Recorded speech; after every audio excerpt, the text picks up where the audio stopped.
Волчья собака Сарлоса – порода служебных собак, полученная путем скрещивания немецкой овчарки с волком.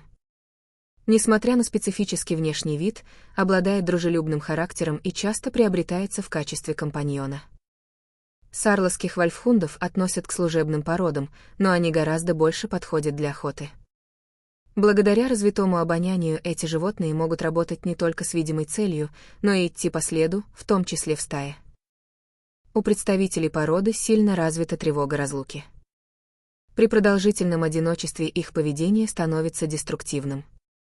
На сегодняшний день полуволки являются домашними питомцами, хотя изначально использовались для служебных задач поводырей, спасателей в экстремальных ситуациях.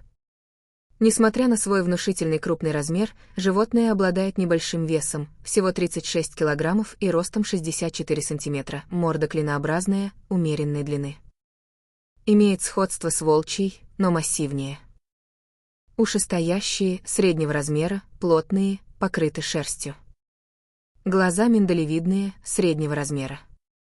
Цвет светло- или темно-янтарный. Шерсть густая, средней длины, с плотным теплым подшерстком.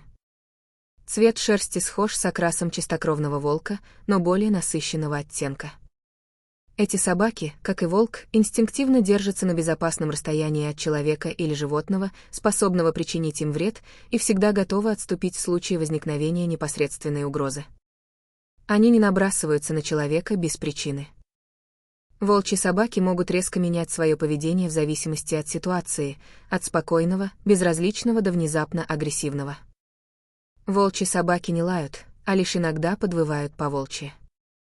Это собаки-долгожители.